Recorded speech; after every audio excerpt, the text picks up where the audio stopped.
Obrigado, deputado André. É evidente que o intento da esquerda sempre foi o de criminalizar qualquer movimentação popular que não seja de esquerda. Por isso, a perseguição aos manifestantes agora, na busca do objetivo de causar medo nas pessoas, evitando que as manifestações orgânicas e espontâneas deixem claros demais que o governo atual não tem apoio popular. Não conseguiram ainda barrar as redes sociais, mas pavimentaram esse caminho de barrar as manifestações nas ruas. O vandalismo ocorrido nos atos de 8 de janeiro é público e notório, e todavia não foi apurado por esta CPMI. Não houve convocação de qualquer pessoa filmada depredando, embora houvesse requerimentos para isso. Como, por exemplo, o homem que derrubou o relógio de Dom João VI, ou até mesmo os que chutaram a porta do Palácio do Planalto, fotografada pelo jornalista da Reuters. A esplanada dos ministérios e os prédios federais são coalhados de câmeras de segurança. E por isso mesmo são inúmeros os vídeos e imagens que mostram os responsáveis pelos atos de vandalismo. É perfeitamente possível a devida individualização das condutas, de modo que a utilização do famigerado crime de multidão é apenas mais uma narrativa voltada à criminalização das movimentações populares à direita. Depoimentos nessa CPMI e na CPI do DF demonstram cabalmente que havia grupos distintos durante os atos do dia 8 de janeiro.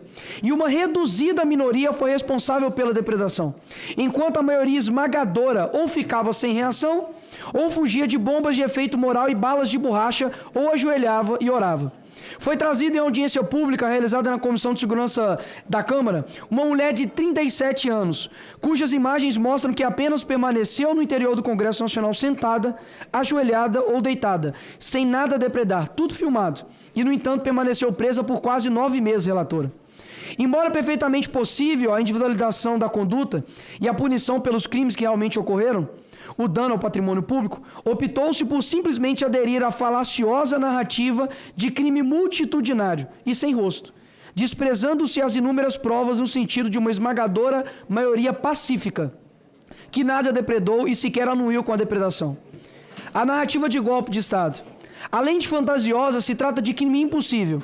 Não se faz golpe de Estado e nem se turba o exercício de poderes constituídos sem armas, sem qualquer apoio vindo da seara dos próprios poderes constituídos. Ainda que analisássemos a ação física de quem tem executado o ato de violência patrimonial, não teria como impedir ou restringir o expediente de quaisquer dos 3 poderes. Grupo difuso, descoordenado, pessoas simples e comuns, sem liderança, sem qualquer possibilidade concreta de tomada do poder, ou seja, depredação dos prédios que nunca ameaçou a autoridade dos detentores de cada um dos poderes. Ninguém nunca falou em autogolpe, mas de aproveitamento doloso de uma situação.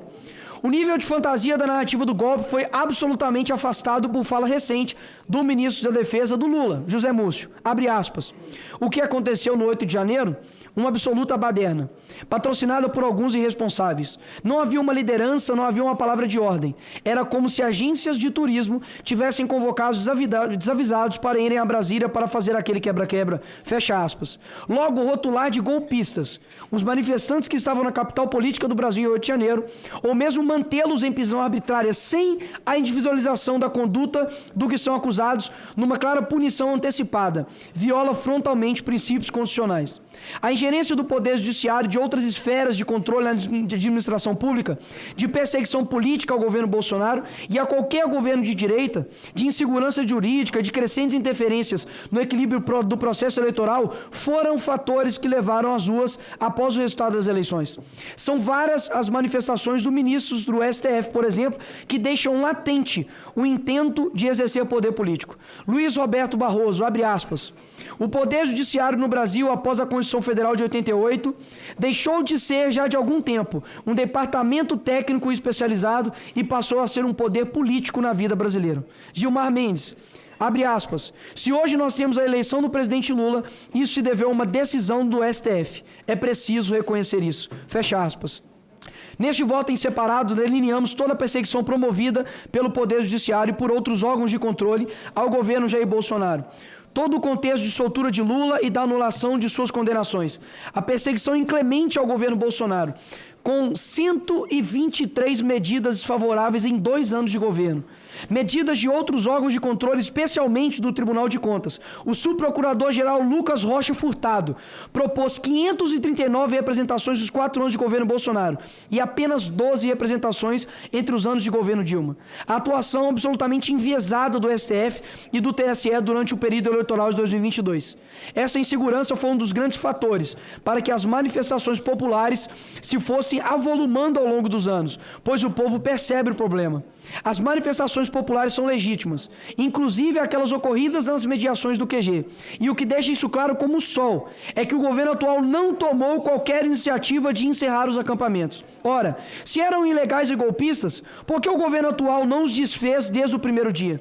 Já que estavam em era militar, cujo comandante maior é o presidente da República, Luiz Inácio Lula da Silva.